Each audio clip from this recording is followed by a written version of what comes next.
And the way the city code has been historically, we've looked to the individual citizens to have their own pride and their own, home.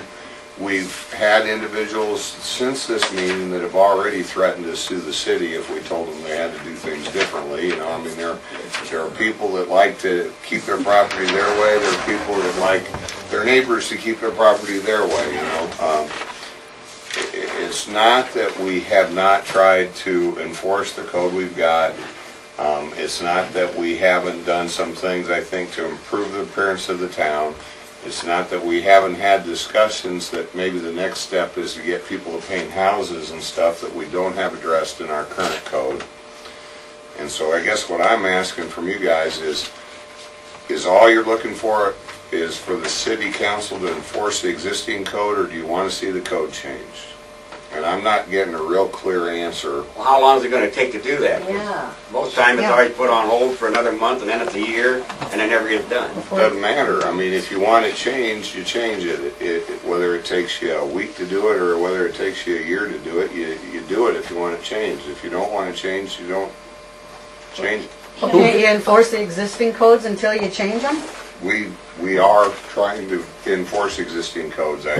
Ray gave you some reasons why they might not have been enforced as promptly as historical, because we have a part-time policeman right now rather than a full-time, but everybody just kind of blew that off as an excuse, but it's a fact.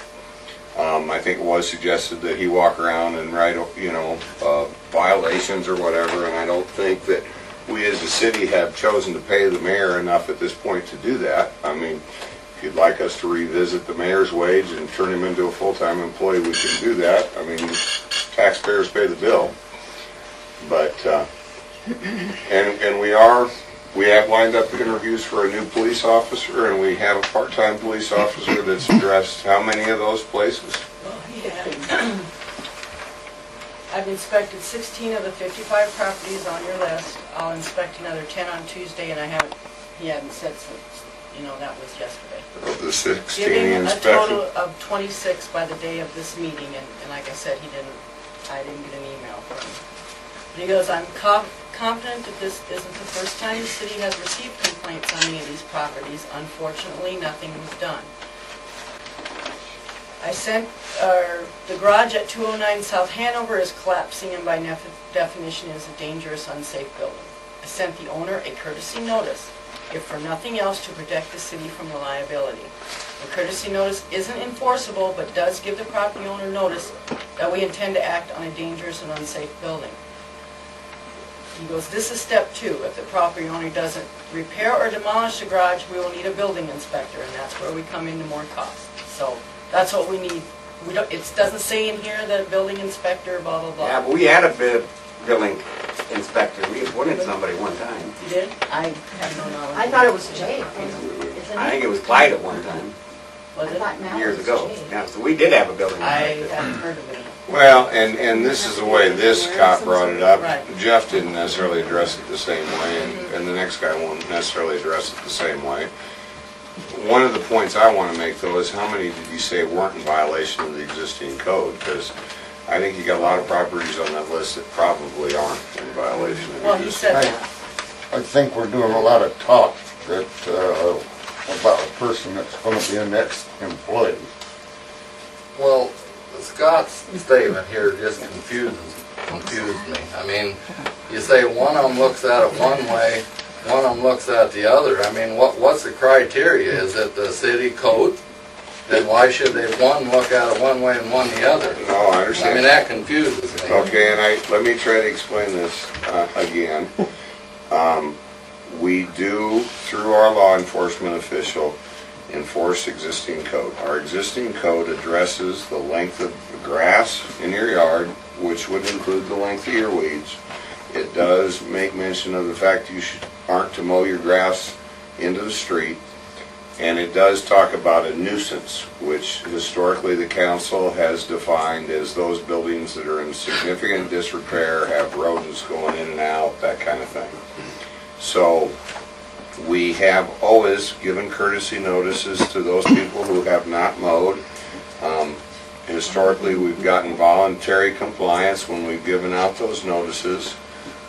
We have in some cases actually gone and mowed those property for the residents and billed them, added to their taxes, added it as a lien on the property.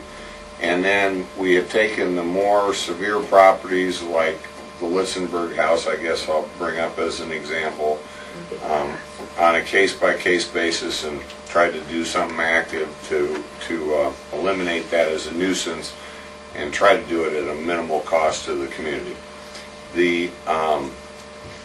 When I say the law enforcement officials handle it differently,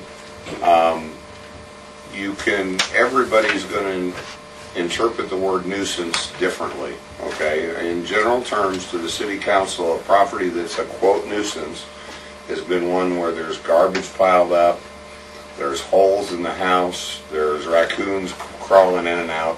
I mean, those have been nuisance properties. To the next resident, a nuisance might be there's a dandelion in the yard, you know? I mean, that might be a nuisance. It's not a nuisance in terms of the way I would read our existing statute, and it's not a nuisance in the way that any of our historical law, our law officers have read the statute. Now, normally our law enforcement officers, when they have read the statute and have interpreted it, they have given out those notices or those tickets based on their interpretation. Our existing law officer says that he's not qualified to determine whether or not a building is dilapidated enough to be considered a nuisance, and we need an inspector to make that determination. Would you not agree? And so that's why I say they've handled it differently, because some people say, well, I know what a nuisance is, and this is my definition, and so this is the definition. Now, there's a difference between one dandelion and a whole yard, or the idiot. Absolutely there is. And I'm telling you, there is no statute that addresses a dandelion, period. Don't look at Okay. the parking out here when you leave. But you're saying that the only thing the city code addresses is a nuisance in general? There's no description? And so that it's basically There's a vague. definition of Whatever, what a a nuisance is vague then. I mean, Right. whatever Right. somebody interprets it as, that's it's no good. It is, and that's what we're asking, how far do you And want? so we're going through the entire code right now because we thought there were areas that weren't being enforced. We thought there were areas that needed to be clarified.